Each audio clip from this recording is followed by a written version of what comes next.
ये गांव की स्टोरी का कैसे आइडिया आया? लड़के कहते थे शादी नहीं करूंगा, शादी नहीं करूंगा, मैं नहीं करूंगा शादी। जैसे बोलते थे ना, बाबू तो के राजदूत मिल जाइए हो, तो ठीक है पापा कर लेंगे शादी लड़की से नहीं राजदूत राजदूत से होती थी। जो शादी करवाने लोग आते हैं गांव में, आज भी उनके पास दूल्हों का रेट लिस्ट है एक्चुअली। रेट लिस्ट मतलब दुपहिया सिर्फ दुपहिया वाली बात नहीं है ना, उसमें वो सपने भी हैं। आप भी एनएसडी गए, आप भी थिएटर गए। हाँ, बनना तो एक्टर ही था। उल्टा था हमारे घर में। मेरी माँ ने कहा ये नहीं करेगा तू, ये क्या है, ये सब बकवास बात है, ये नहीं।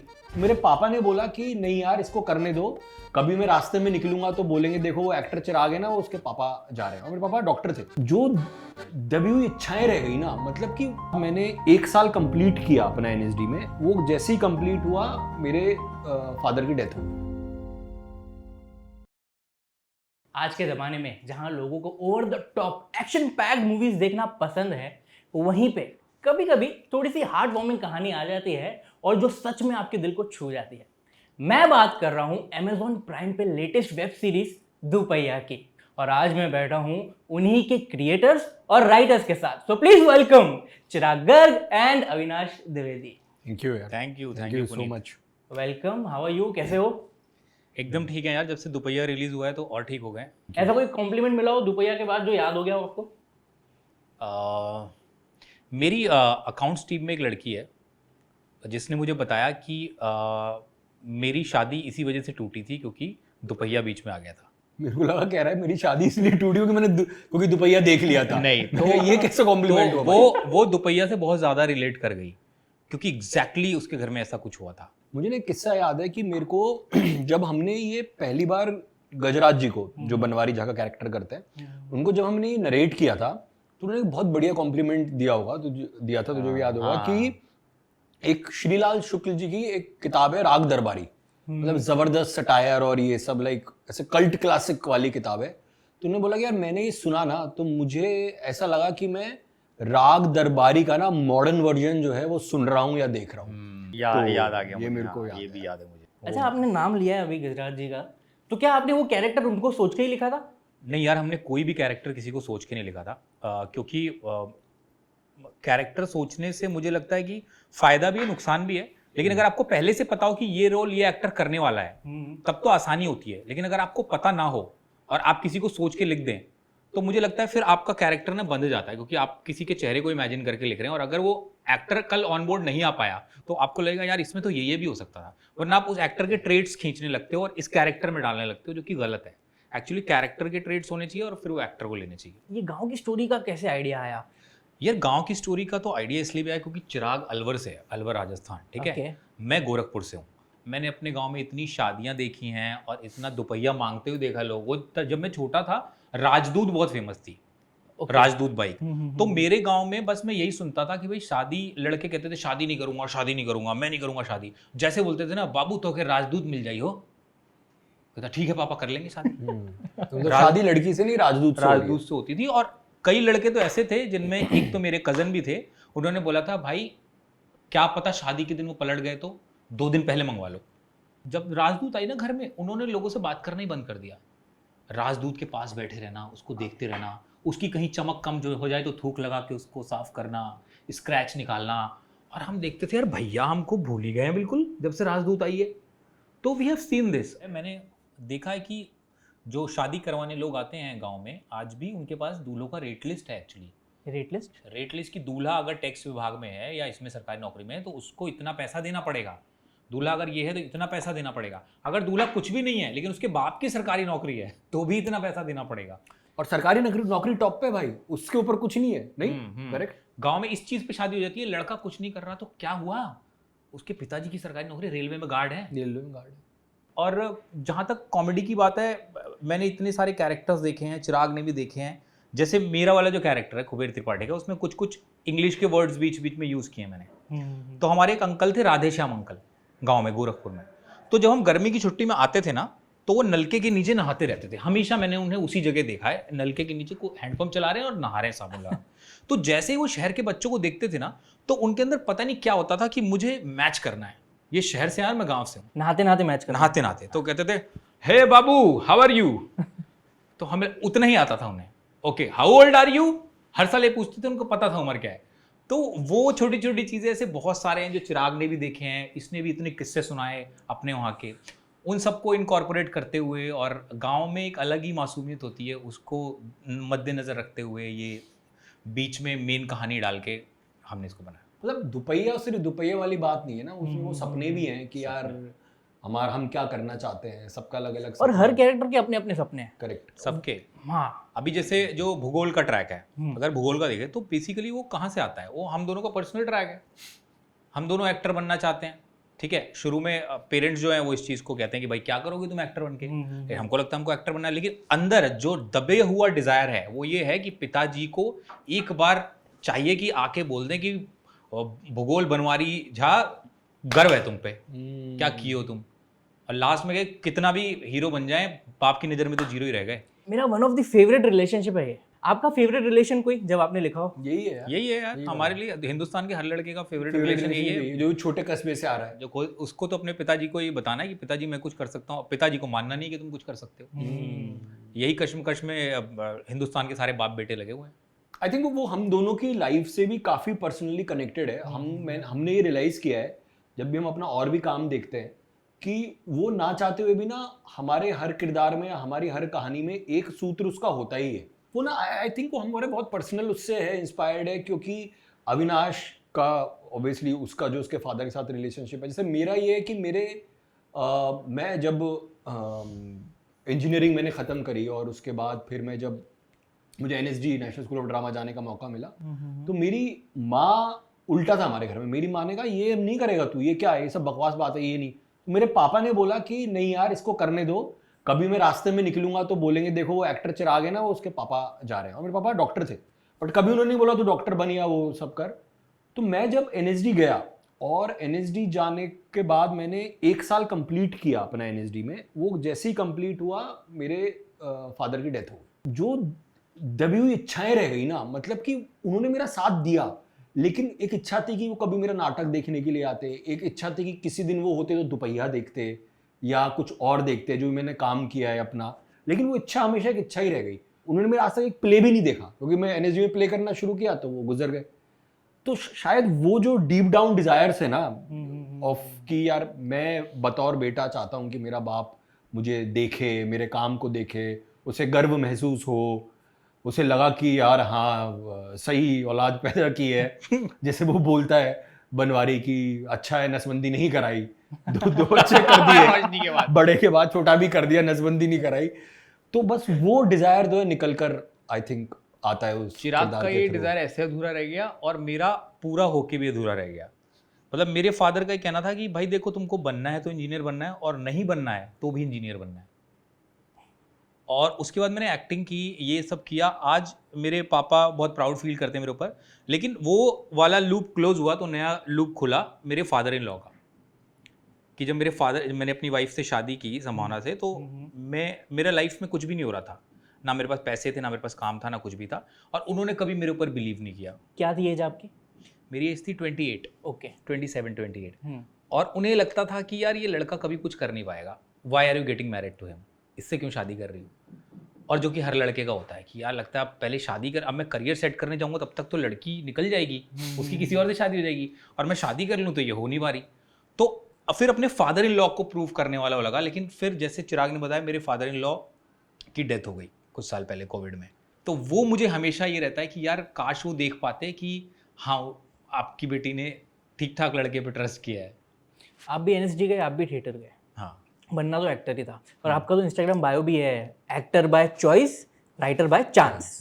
यार वो अगेन वही चांस वाली बात है। अच्छा, उस समय जब तो ये होता था कि आप यही 4 बंगला आराम नगर जाके गर्मी में घूमते हो, पसीने से तरबतर हो जाते हो, तो आपको लगता है कि आपने जीवन में कुछ अर्जित कर लिया, और किया कुछ नहीं होता है आपने। तो हम ऑडिशन देते थे और तो बहुत खाली वक्त रहता था, तो मैं और अविनाश अक्सर मिल लिया करते थे, क्योंकि उसका घर रास्ते में था, चाय वाय पी ली साथ में। तो फिर एक दिन ऐसे ख्याल आया कि कुछ लिखते हैं, पता नहीं ख्याल कैसे आया, वो अगेन डेस्टिनी वाली बात है। तो और लिखते हैं खुद के लिए, तो फिर खुद के लिए जब लिखना शुरू किया तो फिर वो लिखते लिखते एक कहानी हुई, फिर वो एक कहानी पिच की, तो वो अगेन डेस्टिनी की किसी को पसंद आ गई, वो कहानी ककूदा थी, वो उस पर फिल्म बन गई।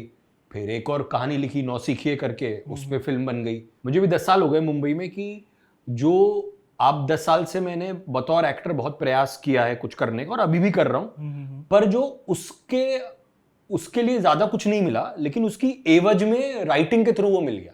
तो इसलिए अब भी जब हम कुछ भी लिखते हैं ना, तो बहुत बार हम खुद को ही रख के वो लिख देते हैं। हम ये अपने लिए ही लिखते हैं अभी भी। आप हमारी कोई भी फिल्म उठा लो, सीरीज उठा लो, उसमें हमेशा 2 हीरो होते हैं, वो 2 हीरो हम ही हैं। ककूदा में भी 2 हीरो हैं और इसमें भी 2 हीरो हैं, और आगे भी जो भी हमारी कहानी होगी उसमें आपको ना चाहते हुए 2 हीरो मिल जाएंगे कहीं ना कहीं, आप ढूंढोगे तो वो हम तब तक लिखते रहेंगे जब तक वो 2 हीरो हम 2 हीरो नहीं बन जाएंगे। Jack of all trades. तो वही है कि हम हमेशा कोशिश करेंगे कि हमने जो लिखा है उसमें हम अच्छा रोल प्ले कर पाए। हम पूरा प्रोसेस भी फॉलो करेंगे, हम तो ऑडिशन भी देते हैं कि हाँ भाई, हाँ आपको अच्छा लगे तो ही आप लो, अगर आपको, वरना ऐसी कोई बाकी यार वही है, इच्छाएं तो नेवर एंडिंग है। आप अनऑर्गेनाइज्ड इंडस्ट्री में ऑर्गेनाइज वे से जा रहे हो कि ऑडिशन दे के ही जाऊंगा। नहीं, सबके लिए वही तरीका है यार, सबके लिए वही तरीका है। मुझे लगता है एक कन्वेंशनल रूट होता है, एक अनकन्वेंशनल होता है, और जितने भी एक्टर यहाँ पर काम के लिए कोशिश कर रहे हैं, एक तो कन्वेंशनल रूट ये है कि जो हर कोई कर रहा है, जाइए कास्टिंग डायरेक्टर से मिलिए, ऑडिशन दीजिए, काम मिलता है तो ठीक है। एक है अनकन्वेंशनल रूट, वो आप कुछ भी ले सकते हो, क्योंकि एक समय था कि जब लोग एक्टर बनते थे पॉपुलर होने के लिए, अब आपको पॉपुलर होना पड़ेगा एक्टर बनने के लिए। सोशल मीडिया का कितना इम्पैक्ट पड़ा है आपके जर्नी में? एक पॉजिटिव एक नेगेटिव, मेरे को दोनों बताना। एक्चुअली दोनों पढ़े हैं, पॉजिटिव और नेगेटिव दोनों पढ़े हैं यार। अगर मैं अपनी लाइफ की बात करूँ तो सोशल मीडिया पे मैं तो बहुत ज़्यादा रहता हूँ, स्पेशली यूट्यूब पे, because we do daily vlogs. उसका फ़ायदा ये होता है कि ना आप लोगों से डायरेक्ट कनेक्ट करते हो, और स्पेशली अगर व्लॉग्स की बात करें तो व्लॉग्स में आपको ये पता चलता है कि अगर आप अपना एग्जैक्ट वर्जन लोगों को दिखाते हो और लोग वो देखते हैं और लोग आपको पसंद करते हैं, तो आपका अपने आप में थोड़ा कॉन्फिडेंस बढ़ता है कि मैं जो हूँ वो मैं हूँ, and I am doing good in life. Acceptance आता है। और उसमें सबसे अच्छी बात ये होती है कि आपको ये समझ में आ जाता है कि अच्छा यार, बी योर सेल्फ होना ठीक है, और लोग मुझे एक्सेप्ट करते हैं ऐसे। लेकिन उसकी अदर साइड ये भी है कि लोग इतना ज़्यादा प्यार करते हैं, इतना अटैच हो जाते हैं कि अगर आपसे एक गलती हो जाए तो फिर मतलब गलती से भी ज़्यादा, गलती नहीं बोलूँगा, मतलब अगर ओपिनियन में डिफरेंस भी हो जाए तो गलती नहीं बोलेंगे उसको। तो क्या है उसको, हाँ करेक्ट, ये सही करेक्ट किया चिराग ने कि अगर आपका ओपिनियन थोड़ा सा अलग हो जाए अपनी ऑडियंस से, तो लोग बहुत दुखी हो जाते हैं, बहुत बुरा मान जाते हैं, और फिर आपको भी बुरा लगता है कि यार ये मैंने सही किया कि गलत किया। लेकिन फिर अगर आप अपनी जगह सही हो, मुझे ऐसा लगता है, तो फिर यही बात होती है कि ठीक है, आज जो लोग मुझसे अग्री नहीं कर रहे हैं, मुझे छोड़ के जा रहे हैं, शायद वो मेरे कभी थे ही नहीं। लेकिन ये हमें समझ में आ गया कि jack of all trade master of none होने में कोई बुराई नहीं है। अभी वो ही हो गया है, never put all your eggs in one basket. भाई ये फैक्ट है, मैं कह रहा हूँ, और मैं तो खुद भी, मुझे समझ में आया, कोई मुझे मिलता है कि एज अ फ्रीलांसर ना, अगर आप काम कर रहे हो, और चाहे आप किसी भी चीज़ में काम कर रहे हो, आप एक्टिंग कर रहे हो, आप राइटिंग कर रहे हो, आप प्लीज़ 2-3 और चीज़ें साथ में करो। इतना प्रेशर ईज ऑफ हो जाता है ना, और सबसे बड़ी बात है ना, you get that power to say no. वो सबसे इंपॉर्टेंट, सबसे इंपॉर्टेंट वो है कि आप ना कह पाते हो उस काम को जो आप नहीं करना चाहते हो। पैसे की वजह से कई बार आपको करना पड़ता है, आप ना कह पाते हो, एक्सपोजर की वजह से आपको करना पड़ता है, आप ना कह पाते हो, तो वो पावर आ जाती है ना। अभी कई एक्टर्स हैं आप देखोगे जो कि बहुत शानदार एक्टर्स हैं, बहुत मेहनती हैं, लेकिन क्या है, पैसे की इतनी दिक्कत है कि एक रोल आया जो करने का बिल्कुल मन नहीं है। एक सीन है जिसमें आप इस साइड से घुसोगे फ्रेम में, इस साइड से निकल जाओगे, और थिएटर में आपको कोई पहचान भी नहीं पाएगा। बाद में एडिट में कट भी हो जाएगा वैसे वो, लेकिन आपको 3,000-5,000 रुपए पर डे के लिए करना पड़ रहा है, लेकिन आपका ज़मीर गवारा नहीं कर रहा, लेकिन आपके पास खाने के पैसे भी नहीं है। कोई ऐसा रोल आपको आया हो, आपने मना कर दिया हो? अरे बहुत आए यार, बहुत आए। ये कितने। तो मेरे को एक बार एक ऑडिशन के लिए कॉल आया, और उन्होंने स्क्रिप्ट भेजी, और उस स्क्रिप्ट में 2 कैरेक्टर थे, बाइकर मतलब मोटरसाइकिल गाय 1, मोटरसाइकिल गाय 2। ठीक है, उन्होंने बोला आपको मोटरसाइकिल गाय 1 के लिए ऑडिशन देना है, मतलब बाइकर 1 के लिए। ओके। तो मुझे ऐसा लगता है क्योंकि अब मैं लिखता भी हूं, कि अगर राइटर के अंदर ना इतनी भी गैरत नहीं है कि वो आपके किरदार को नाम दे दे, तो फिर उस किरदार की क्या इंपॉर्टेंस है यार। तो क्यों ही कि वो किरदार किया जाए, वो बाइकर 1, बाइकर 2।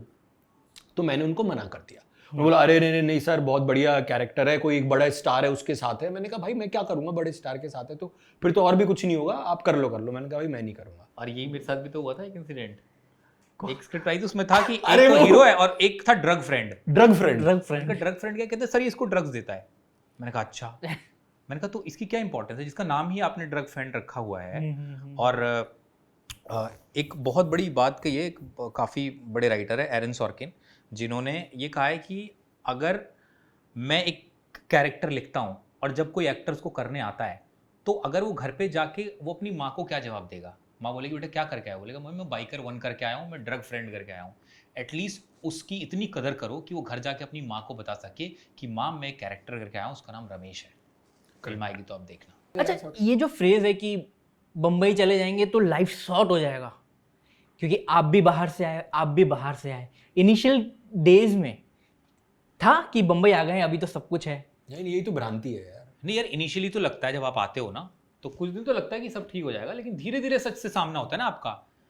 यहाँ का जो आईना है वो टुकड़ों में बटा हुआ है, तो पहले थोड़ा आईना दिखता है, फिर थोड़ा ज़्यादा आईना दिखता है, फिर पूरा आईना दिखता है। अरे ये तो यार सही बताऊं, अविनाश के विपरीत ना, मैं पढ़ाई में हमेशा से अच्छा रहा और बहुत अच्छा रहा। मैं हमेशा क्लास में भी टॉप 3 में आता था और क्विज कॉन्टेस्ट में पार्ट लेता था। मतलब हमेशा मेरे अच्छे नंबर ही आए और मैं बहुत मन लगा के पढ़ाई करता था। मैंने आईआईटी की तैयारी करी, मेरा आईआईटी में नहीं हुआ, उसका मुझे बहुत दुख हुआ, मैं बहुत फूट के रोआ। लेकिन फिर मैं DC Delhi college of engineering चला गया, जो कि अब डीटीयू हो गया। वहाँ मैंने केमिकल से इंजीनियरिंग की, मेरा अच्छा जॉब लगा, मैं चाइना रहा, मैं हांगकांग में रहा। पर उसी वक्त जब मैं इंजीनियरिंग में काम था ना, तब मुझे थिएटर करने का चस्का लग गया, अपना जो इंजीनियरिंग कॉलेज का थिएटर ग्रुप था उसके साथ। तो ये पहले से नहीं था? ये था पहले से, लेकिन पहले दबा हुआ था। अब वो ये ना, अलवर जैसी जगह आपको मौका ही नहीं मिलता है, वहां कुछ हो नहीं रहा है, तो वहां तो आप ट्यूशन ही जा रहे हो स्कूल के बाद बस। तो वो जो मुझे मौका मिला ना, फिर वहां से वो करते करते वो धीरे धीरे फिर वो एक मन लगने लगा कि यार यही चीज करनी है।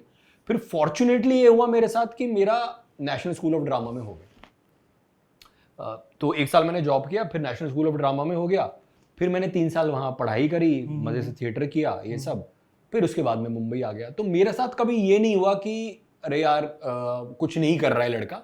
उनको ये था कि कुछ ना कुछ कर लेगा, क्योंकि पढ़ाई में मैं ठीक था।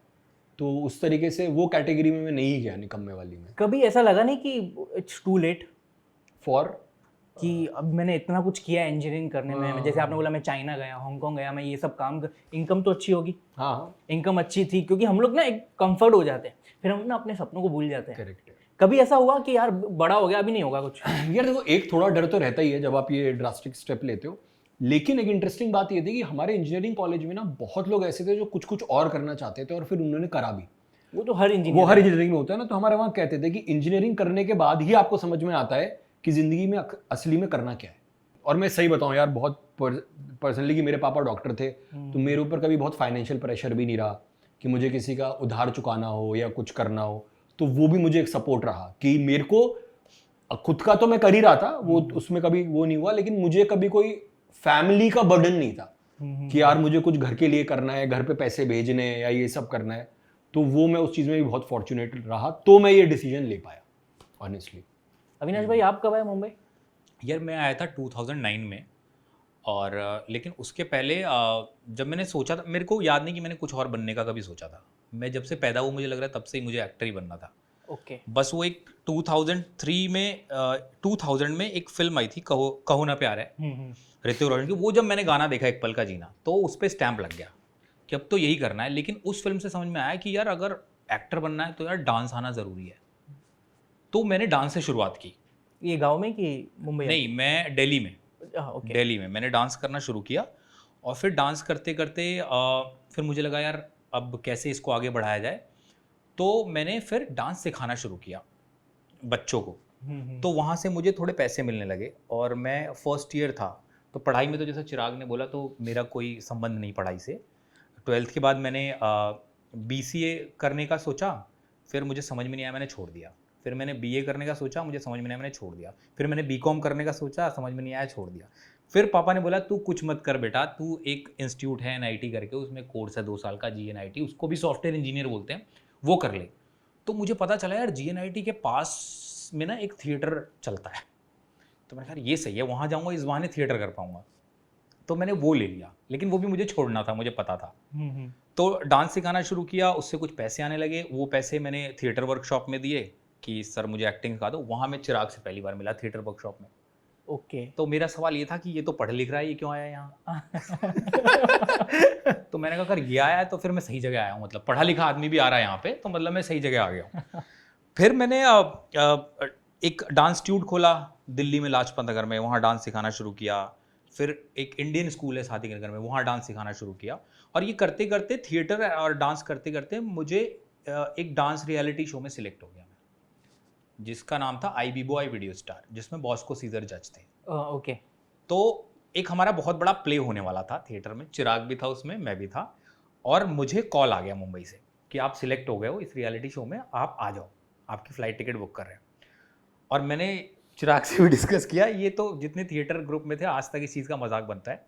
मैंने अपने सर को जाके बोला कि सर मुझे बहुत बड़ी अपॉर्चुनिटी आई है मुंबई से, प्ले है 2-3 दिन बाद, और थिएटर डायरेक्टर्स को आप जानते हो उनका कमिटमेंट किस लेवल का होता है। सर मेरे को जाने दो, मेरी जगह ये लड़का कर लेगा। मैं किसी को ले गया अपने साथ जो मुझे लगता था मुझसे बेटर एक्टर है, तो सर को लेगा अच्छा बेहतर एक्टर देके जा रहा है। तो सर ने बोला अबे जब तुम मेरे नहीं हुए तो ये मेरा क्या होगा।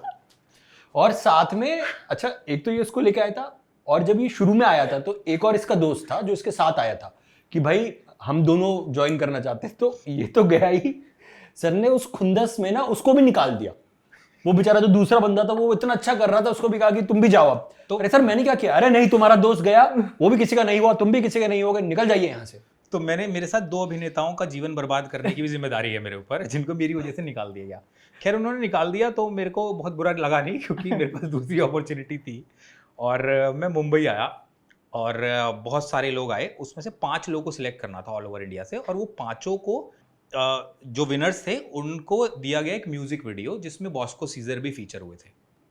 वाह। तो वो म्यूजिक वीडियो मैंने किया और मुझे लगा आई हैव अराइव्ड, मैं तो स्टार बन गया हूँ लग रहा है। लेकिन फिर कुछ नहीं हुआ, फिर मैं वापस दिल्ली गया। फिर जब दिल्ली वापस गया तो मैंने फिर वही काम शुरू कर दिया जो मैं कर रहा था, थिएटर, एक्टिंग, डांसिंग, ये वो। और उस वक्त पे शायद सेकेंड ईयर के आसपास मैं उन चीज़ों से, मैं 21 साल का था और मैं कुछ 45,000-50,000 अर्न कर रहा था।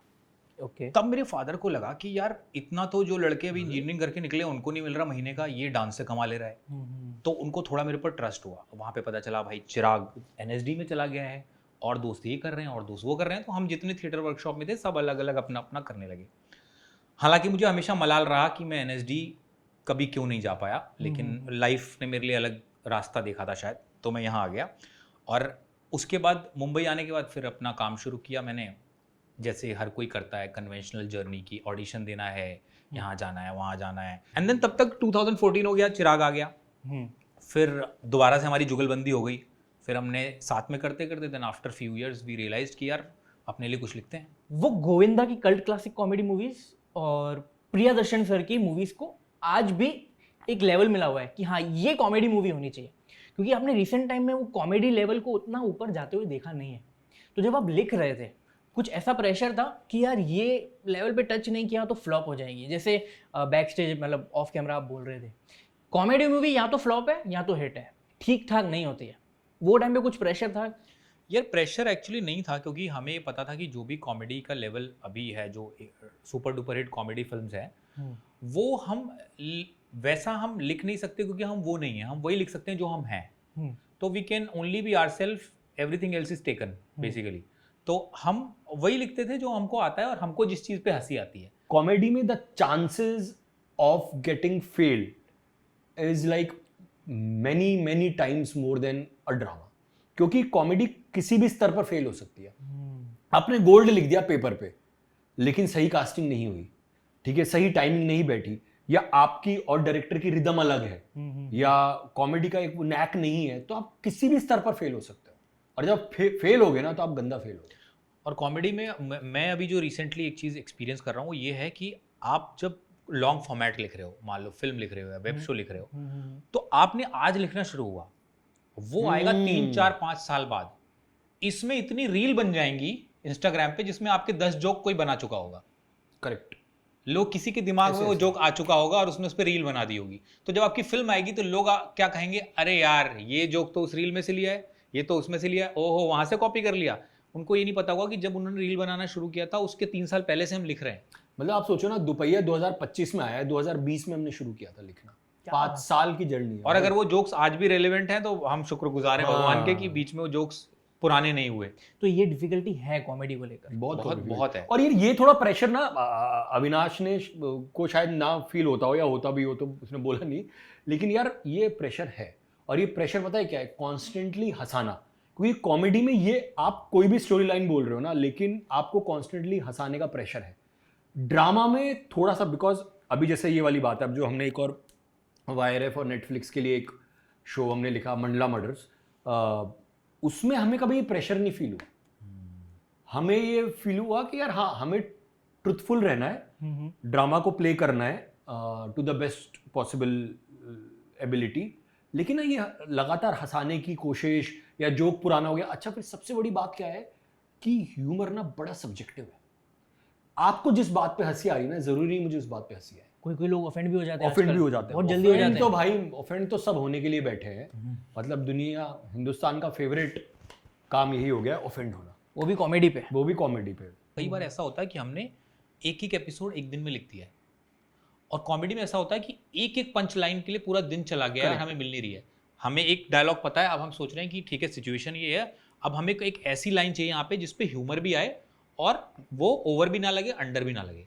सुबह 11 बजे के हम बैठे हैं, रात के 8 बज गए, हमें वो लाइन ही नहीं मिली और हमने अपना सेशन बंद कर दिया। अब हम अगले दिन एक एक लाइन के लिए पूरा दिन बैठे रहते हैं कि वो कौन सी लाइन होगी जिसपे ऑडियंस हंसेगी। जैसे मैंने पॉडकास्ट की स्टार्टिंग भी इसी चीज़ से की थी कि क्राइम थ्रिलर में ना सस्पेंस एक फैक्टर है जिसकी वजह से आजकल वो ज़्यादा चलता है और लोग देखना पसंद करते हैं। लेकिन कॉमेडी बहुत कम हो गई है अभी। जो कॉमेडी सीरीज जो लोगों सबको पसंद आए, जो एकदम आप फैमिली के साथ बैठ के देखो, वो वाली कॉमेडी की बात कर रहा हूँ मैं, वो काफ़ी कम आती है आजकल। क्योंकि मैं आपको बता रहा हूँ इसका एक सबसे बड़ा कारण क्या है कि एक तो है कॉमेडी सब्जेक्टिव। देखो, जैसे अविनाश ने बोला, हमारे साथ इतनी बार हुआ है कि एक जोक पे मैं और अविनाश इतना हंसे, और ये तो फैक्ट है कि जिस जोक पे हम दोनों सबसे ज्यादा हंसते हैं उस पे कोई नहीं हंसता। ये जो हमें लगता है यार सबसे फनी लाइन है यार, यार, क्या लिख दिया ये तो हमने? आग लगा देगी। मतलब हमको उस टाइम पे लगता है कि वो लिख के कि भाई हम तो सलीम जावेद हो गए। मतलब ऐसा अपने आप को ना खुद को ही आप शाबाशी दे देते हो, यार क्या लिख दिया, कोई नहीं हंसता उस पर। तो एक तो ये वाली बात, सब्जेक्टिविटी वाली बात, कि क्योंकि अब आपके पास तो इतना पैसा तो है नहीं कि आप खुद ही बना दोगे। आप बहुत सारे स्टेक होल्डर्स होंगे, डायरेक्टर होगा, प्रोड्यूसर होगा, OTT होगा, सबको उस पर हंसी आनी चाहिए, तभी तो वो बोलेगा भाई चलो मैं पैसा डालता हूँ। यार और मैं आपको बता रहा हूँ, ऑडियंस का अटेंशन स्पैन जितना कम हो गया है, अगर दोपहिया में ये सवाल नहीं खड़ा होता कि बाइक किसने चुराई है और ये सिर्फ कॉमेडी सीरीज होती, तो ये ऐसा इतना अच्छा नहीं करती। I agree. तो कुबेर त्रिपाठी की कास्टिंग कैसे हुई? यार कुबेर त्रिपाठी की कास्टिंग ऐसे हुई कि जब हम लोग लिख रहे थे ना, तो हमने बिल्कुल नहीं सोचा था कि कौन सा रोल करना है, कैसे करना है, क्योंकि उस वक्त थोड़ा सा फिर हम लोग ना उस तरफ झुकाव हो जाता है, मुझे ऐसा लगता है हम दोनों को, कि फिर आपको लगता है यार अच्छा ये रोल अगर मुझे करना है तो इसको बेहतर बना दो, इसको कर दो, उससे कहानी खराब हो जाती है। तो हमने ऐसा कुछ भी डिसाइड नहीं किया था कि क्या रोल करना है क्या नहीं करना है। हमने पहले कहानी लिखी, एपिसोड्स लिखे, और उसके बाद फिर डेफिनेटली ये तो पता ही था कि कोई प्राइमरी पार्ट प्ले करना चाहिए, लेकिन प्राइमरी पार्ट अपने पास आया नहीं। तो जैसा मैंने कहा कि कितनी आसानी से इसने जो अपना दुख है वो गुजारा, पर प्राइमरी पार्ट हमारे पास आया जैसा कि नहीं। मैंने बोला कि हमारी हर कहानी 2 हीरो की होती है और वो 2 हीरो हम ही होते हैं। तो जब तक वो 2 हीरो असली में हम नहीं हो जाएंगे तब तक हम लिखते रहेंगे ऐसे ही। तो ये हुआ, और उसके बाद फिर मुझे लगा कि यार और कौन सा ऐसा किरदार है, इसमें थोड़ा राइटर का दिमाग लगाया मैंने, जिसके लिए ट्राई किया ऐसा, कौन सा ऐसा किरदार है जिसके बिना कहानी जो है वो कहीं नहीं जा सकती। तो जब तक कुबेर त्रिपाठी दोपहिया मांगेगा नहीं तब तक कहानी होगी नहीं। और ऐसा कौन सा किरदार है कि उसमें कितनी भी आप कोशिश कर लो उसका सीन एडिट पे कट नहीं सकता, क्योंकि वो सब इंटरलिंक्ड है कहानी में। ठीक है, यहाँ राइटर का दिमाग लगाया थोड़ा, और मैंने कहा कि कुबेर त्रिपाठी मैं करना चाहता हूँ, लेकिन उसके लिए मुझे ऑडिशन देना पड़ा। किसको कहा था ये आपने? ये मैंने चिराग से भी डिस्कस किया था, ये मैंने अपने प्रोड्यूसर से भी बात की थी। लेकिन क्या है कि बहुत सारे लोग होते हैं, प्रोड्यूसर्स हैं, डायरेक्टर हैं, और अमेजॉन भी है, प्लेटफॉर्म भी है, तो ऐसे डायरेक्टली किसी के कहने से कुछ नहीं होता। तो मैं ये बताना चाहूँगा कि इसके लिए ऑडिशन देना पड़ा। अच्छा, अब इसमें एक कमाल का कैच ये है हाँ, कि जब ये रियलाइज हुआ कि भाई ये प्राइमरी पार्ट तो वो तो आएगा एक दिन, कयामत का दिन होगा गोया किसी दिन, और तो ये वाला जो कुबेर करना है, तो अब भाई करना तो है ही, तो अब एक ही किरदार है। तो मैं आपको बता दूं कि इसके लिए मैंने भी ऑडिशन दिया था। क्या बात कर रहे हम हो? दोनों ने ऑडिशन दिया, क्योंकि अब बात ये है कि जैसे कि इसने बोला कि यार कैरेक्टर तो एक समझ में यही आ रहा है। अच्छा, ये बात अपार्ट फ्रॉम बहुत अच्छे और भी किरदार थे कि मदन का भी, ये सब और भी थे, दुर्लभ था। लेकिन क्या होता है कि एक जगह आपका मन अटक जाता है, ठीक है ना, और फिर मन भी अटक जाता है। अच्छा, फिर आपको ये भी पता है कि अच्छा अविनाश का मन भी वहीं अटक रहा है, मेरा भी मन भी वहीं अटक रहा है। अब दोनों का जगह एक ही जगह अटक रहा है, दोनों ही उसी पे पॉइंट कर रहे थे, यानी दोनों को लग रहा है कि ये ज्यादा सब्सटेंशियल रोल है और सब्सटेंशियल सारी है, लेकिन इसमें ज्यादा आप खेल सकते हो। तो फिर दोनों का मन ही वहां अटक गया।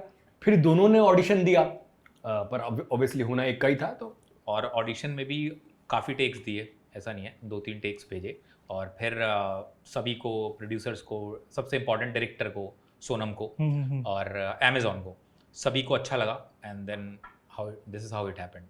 तैयारी कैसे की? क्योंकि लिखा तो आपने खुद था। यार लिखा हुआ ये कैरेक्टर बहुत सिंपल था, मतलब जो इसका ग्राफ था वो तो था ही जैसे हमने लिखा था, लेकिन मैं ये सोच रहा था कि इसमें ऐसा क्या ऐड किया जाए कि ये थोड़ा पेपर से उभर के ऊपर आए स्क्रीन पे।